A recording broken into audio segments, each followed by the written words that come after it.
یہ فلسفہ جو ہے نا سورہ زمر میں بیان ہوا ہے، آیت نمبر 7۔ سر یہ 7 نمبر آیت تو آپ سارے اپنے قریبی لوگوں کو سنائیں، اپنے آفیسز میں سنائیں، اپنے دوستوں کو، گھر والوں کو۔ ان تکفروا فإن اللہ غنی عنکم۔ اکثر لوگ پوچھتے ہیں توبہ کا طریقہ کیا ہے، کون کون سے بڑے بڑے گناہ ہیں اور چھوٹے گناہوں کے بارے میں کیا ہے۔ تو توبہ تو میں نے آپ کو بتا دیا کہ توبہ یہ ہے کہ اپنی اصلاح کرنی ہے۔ اس کو میں دنیاوی مثال سے آخر میں سمجھا دیتا ہوں، پھر آگے چلتے ہیں۔ مجھے بتائیں، جس شخص کی زندگی میں ایک دفعہ، بالکل پہلی دفعہ کسی گرم استری سے ہاتھ جل جائے، دوسری دفعہ وہ ٹھنڈی کو بھی لگاتے ہوئے ڈرے گا نا کہ ہو سکتا ہے تھوڑی دیر پہلے کوئی استری نہ کر گیا ہوئے۔ اس لیول کا ڈر جب آپ کا کسی گناہ کے بارے میں آئے گا نا دوبارہ کرتے ہوئے، تو آپ سمجھ لیں آپ نے توبۃ نصوحا کر لی۔ یا ایھا الذین آمنوا توبوا الی اللہ توبۃ نصوحا، ایسی توبہ کرو جو آگے کو نصیحت ہو جائے۔ اور اگر ایسا نہیں ہے تو بس پھر ٹھیک ہے، ایک خیال ہے اس کو، آپ کے وشفل تھنکنگز کو لے کے آپ چلیں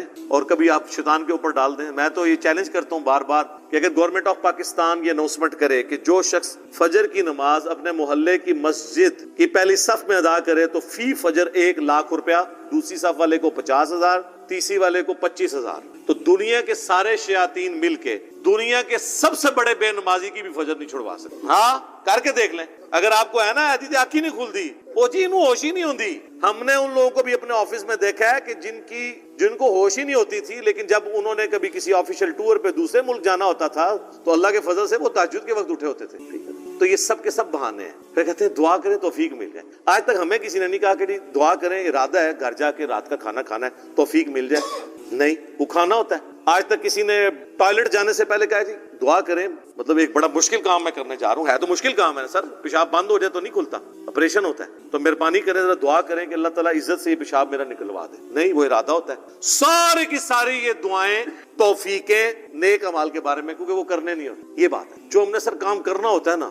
آج تک کبھی ہوا ہے کہ کوئی شخص، ہمارے باوجداد میں بھی رپورٹ ہوا ہو، کوئی شخص مسجد میں نماز کے لیے گیا ہو تو شیطان دروازے پہ آ کے فزیکلی کھڑا ہو جائے، آج تنوں میں مسجد ہی نہیں بڑھنے۔ اور یہ بھی نہیں ہوگا کہ اذان ہو اور آپ کے پاؤں آٹومیٹکلی مسجد کی طرف چل پڑے، یہ بھی نہیں ہوگا، ورنہ تو جنت اور جہنم کا کنسیپٹ ختم ہو جائے گا۔ یہاں اللہ نے اختیار دے دی، انا ہدیناہ السبیل اما شاکرا و اما کفورا، ہم نے تو ہدایت کا راستہ واضح کر دیا ہے، چاہو تو شکر گزاری کی روش اختیار کرو، خواہ نہ شکری۔ اچھا، لیکن اس سے یہ بات نہ سمجھ لیجئے گا کہ اللہ کو کوئی پرواہ نہیں ہے، ٹھیک ہے وہ گناہگاروں کو بھی بخش دے گا، مجرمین کو بھی بخش دے گا، اور نیکوکاروں کو تو اس نے بخشنا ہے، نہ، اس طرح نہیں۔ اور اکثر لوگ کہہ رہے ہوتے ہیں او جی اللہ نے ساڑی نماز نہیں چاہیے، استغفر اللہ، یہ بات آپ کیوں بولتے ہیں؟ یہ آپ کس کو بول رہے ہوتے ہیں؟ مطلب میری نماز تو نہیں کو پڑھ رہا نا، تو مجھے کیوں سنا رہے ہو؟ جس کی پڑھ رہے ہو اس کو سناؤ، اللہ کی پڑھ رہے ہو۔ تو اللہ نے کب کہا ہے کہ مجھے تیری نمازیں چاہیے؟ کہیں کہا ہے؟ اللہ کہتا ہے تمہیں تمہارے لیے نمازیں چاہیے، اللہ نے تو کبھی کہا ہی نہیں کہ مجھے چاہیے۔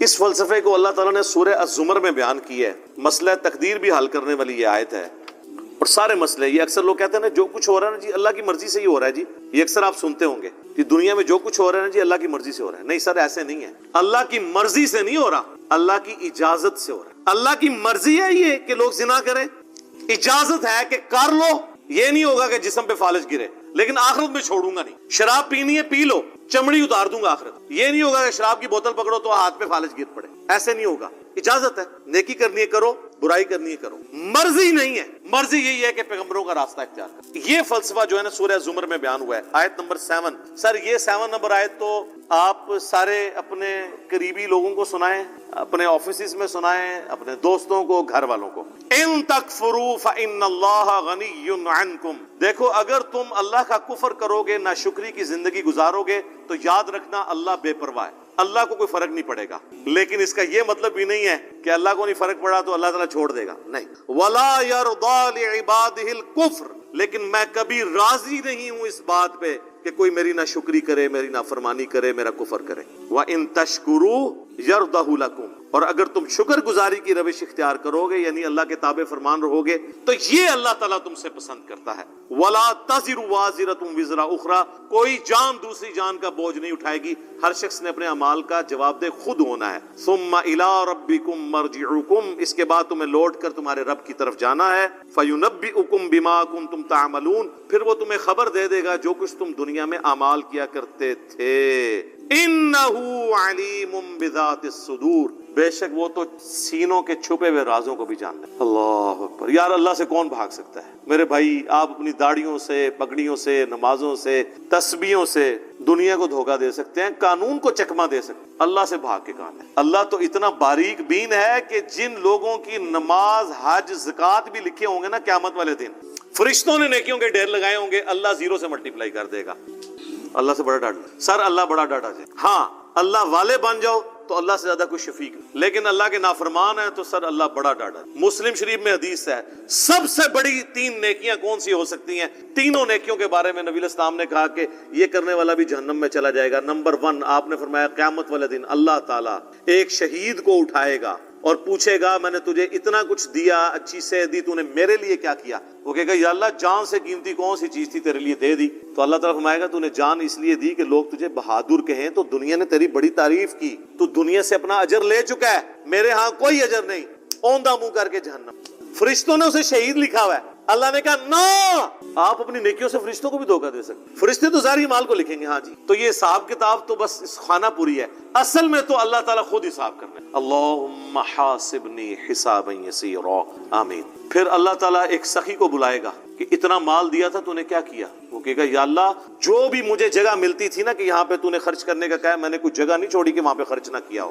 اللہ تعالیٰ فرمائے گا تو نے اس لیے خرچ کیا کہ لوگ تیری تعریف کریں کہ یہ بڑا سخی ہے، تو دنیا میں تیری بڑی تعریف ہوتی تھی، میرے ہاں تیرے لیے کوئی اجر نہیں ہے، اوندھا منہ کر کے جہنم میں۔ پھر قرآن کے قاری کو بلایا جائے گا، اللہ تعالیٰ کہے گا میں نے تجھے قرآن دیا تھا، تو نے میرے لیے کیا کیا؟ کہے گا یا اللہ میں نے اتنے لوگوں کو قرآن سکھایا، قرآن کی تعلیم دی۔ اللہ نے فرمایا یہ اس لیے کہ لوگ تجھے قاری کہیں، تو دنیا میں تیری بڑی تعریف ہوئی، تیرے نام سے پہلے بھی 8 دمیں ہوتی تھی، بعد میں بھی 10 دمیں لگتی تھی، یہ میں اس کی تشریح کر رہا ہوں۔ پھر لوگ کہتے ہیں نہیں دیسی تو لکھے ہی نہیں سی ہوا، دیسی اتنا کوئی نہیں لکھا ہوتا، وہ آپ کڑنا ہوتا ہے بچوں، کیونکہ قرآن پرانا نہیں ہوتا۔ قرآن اگر نبی علیہ السلام کے زمانے میں بات ہو رہی ہے نا سورۃ الانفال میں کہ اپنے جو گھوڑے ہیں وہ جہاد کے لیے تیار رکھو، تو آج گھوڑوں کو ہم میزائل میں اور ایئر کرافٹس کی فارم میں اس کو ترجمے اور تشریح میں بیان کریں گے، ہمیں یہ کوئی گلا نہیں کرے گا یہ قرآن میں گھوڑے لکھا سی تسی یہ کیوں بیان کیتا ہے؟ تو تسی کھوتے نہ بڑھو، اپنی عقل بھی استعمال کرو، وہ تو ڈاکٹرین ہوتی ہے۔ اللہ تعالیٰ اس کو اوندھا منہ کر کے جہنم میں پھینکے گا۔ سر ان 3 بڑی نیکیوں سے بڑی کو نیکی کسی کو پتا تو مجھے بتا دے، شہادت سے بڑی کوئی نیکی نہیں ہے، سب سے قیمتی چیز اللہ کو دے دینا، جان، اللہ کی راہ میں مال لوٹانا۔ قرآن میں نماز کے ساتھ آلموسٹ ہر جگہ انفاق فی سبیل اللہ کا حکم آیا۔ اور تیسرا قرآن کی تعلیم، وہ تو سر بخاری میں حدیث ہے تم میں سب سے بہتر وہ جو قرآن سیکھے اور سکھائے۔ ان 3 نیکیوں سے بڑی کو نیکی پاسبل نہیں ہے، لیکن 0 سے ملٹیپلائی، کیونکہ اللہ کے لیے نہیں کی۔ مسند احمد میں حدیث ہے جس نے دکھلاوے کے لیے روزہ رکھا اس نے شرک کیا، جس نے دکھلاوے کے لیے نماز پڑھی اس نے شرک کیا، اور جس نے دکھلاوے کے لیے صدقہ کیا اس نے شرک کیا۔ کی نیکی ہو گیا شرک، یہ کیا بات ہوئی؟ نماز کیسے شرک ہو گئی؟ نماز تو اللہ کی ہوتی ہے، پڑھی بھی اللہ کے لیے، لیکن دکھانے کے لیے کسی۔ ہمارے ایک ایکس پریزیڈنٹ تھے نا، مجھے ان کی پالیسی سے تو بہت اختلاف ہے، جنرل ضیاء الحق، لیکن ایک مذہبی آدمی، ان کی وجہ سے ہماری فوج کے اندر کافی ریفارمز آئیں، اور یہ بہت بڑا احسان ہے ان کا پاکستانی فوج کے اوپر، ورنہ ان سے پہلے کی فوج اور آج کی فوج میں بڑا فرق ہے۔ اب آپ کو مذہب کا رنگ غالب نظر آئے گا ہماری فوج کے اندر، اور جب فوج سے لوگ ریٹائر ہوتے ہیں تو میں نے سب سے زیادہ باقی اداروں کی نسبت ان لوگوں کو دیکھا ہے کہ پریکٹسنگ مسلمان ہیں، کیونکہ موت کو بڑا قریب سے دیکھ لیتے ہیں نا، تو بڑے بڑے لوگوں کی عقل ٹھکانے ہو جاتی ہے جب اپنے ساتھ آپ شہداء کی لاشیں اٹھاتے ہیں بارڈرز کے اوپر، تو بس انسان کو نظر آتی ہے یار کل تو یہ میرے ساتھ روٹی کھا رہا تھا، آج میں اس کے جسم کے لوتھڑے سمیٹ رہا ہوں، تو سر بڑے بڑے لوگوں کا قبلہ درست ہو جاتا ہے۔ تو